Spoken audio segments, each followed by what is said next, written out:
De toute façon, en partant des pensées, on est déjà même physiologiquement en train de se donner un vrai coup de pouce, quoi. Donc plutôt que de ramer, ben, faisons en sorte que les choses soient faciles.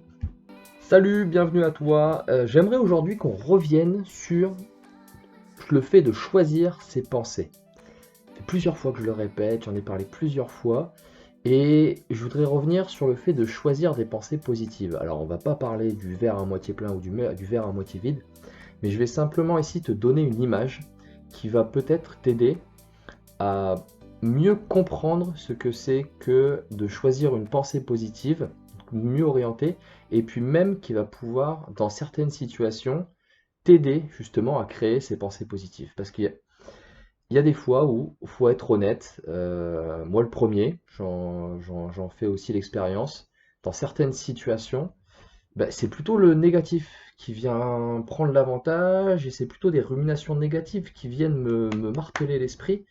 Et parfois, il est difficile de se dire, ouais, mais comment je peux me tourner vers le positif en réalité? Alors, déjà, pourquoi c'est important, juste en un mot, c'est que tes pensées vont en réalité changer ta physiologie et ton état émotionnel. Et cette physiologie, et si elle est plutôt d'une polarité positive, c'est celle qui va t'aider à être en confiance et à agir et à te bouger pour la réalisation de ce que tu as envie de faire. Alors que si tu es plutôt dans des pensées négatives, bah, tu vas t'auto-saboter. Donc de toute façon, en partant des pensées, on est déjà même physiologiquement en train de se donner un vrai coup de pouce, quoi. Donc plutôt que de ramer, ben, faisons en sorte que les choses soient faciles. Je vais te parler de ma situation actuelle. En ce moment, je suis en rupture conventionnelle avec mon travail. Je peux très bien m'imaginer le pire scénario comme le meilleur scénario. Et de la même façon, dans la façon que j'ai d'être en rupture conventionnelle, je suis pas forcément très adroit dans ma façon de faire et je pourrais m'en vouloir sur certaines choses. C'est-à-dire qu'il y a de toute façon en moi ce juge intérieur qui pourrait me critiquer là-dessus. Et des fois, c'est difficile de sortir de cette critique et d'aller s'orienter vers quelque chose de positif. Je suis pas en train de dire du coup on va arrêter de se juger, on va remplacer ça par mais non, ça va bien, etc. On va là, avec l'image que je vais te donner, se placer dans un état positif qui va créer des pensées positives et une physiologie positive. Et je voudrais te donner une image qui s'inspire d'un livre qui s'appelle Créateur de réalité, euh, pour bien expliquer ce que c'est que de vraiment choisir une pensée positive.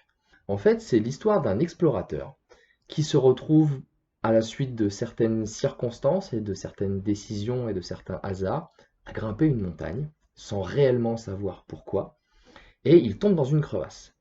Dans cette crevasse, en fait, en réalité, il y a des habitants à l'intérieur de cette crevasse qui vivent là depuis très longtemps et ce sont des personnes qui sont pleines de connaissances quant au fonctionnement de l'humain, de l'inconscient et surtout de notre capacité à créer des réalités.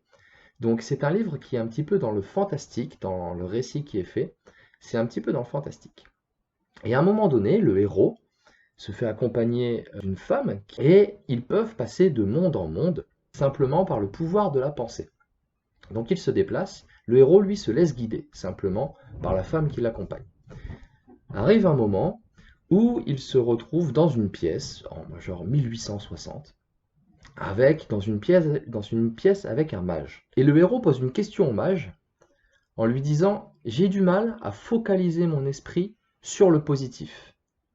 Parce que le héros a bien compris que lors de ses déplacements entre d'un monde à l'autre, c'est là où il allait porter son attention, c'est là qu'il allait arriver. Donc s'il portait son attention sur quelque chose de négatif, il allait tomber sur du négatif.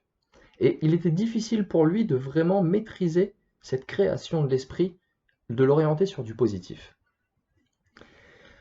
Le mage lui répond: eh bien, je te propose une chose, pousse un cri. Alors, dans ce cas-là, le héros est prêt, il est prêt à tout de toute façon, ce héros, et il pousse un cri.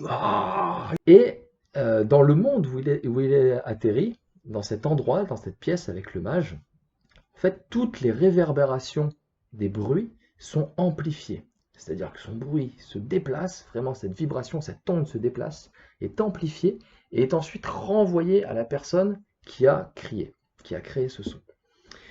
Et donc, son cri part, Le son part, revient de façon amplifiée sur lui, il se le prend et il est terrassé.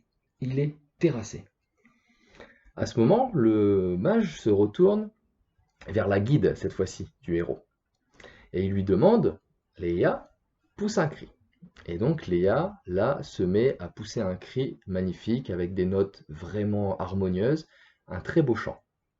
Elle pousse ce chant, le son se propage, encore une fois, avec la réverbération est amplifiée, et plutôt que de le recevoir pour elle-même, elle s'écarte et elle laisse son disciple recevoir cette vibration. Et à ce moment, le disciple, lorsqu'il reçoit cette vibration décuplée de ce beau chant, là il est dans un état d'extase, d'harmonie, de paix et de joie intérieure. Là il ressent vraiment. Et tout ça pour dire que moi cette image elle m'aide beaucoup dans la construction, en tout cas dans l'étape de ma vie à laquelle je suis actuellement, pour me dire à un moment donné, est-ce que je pousse ce cri comme ça, ou est-ce que je choisis de faire quelque chose de mélodieux?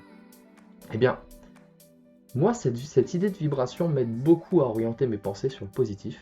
J'espère pour toi que ce détail peut aussi t'éclairer un petit peu sur la manière de comment on peut diriger nos pensées.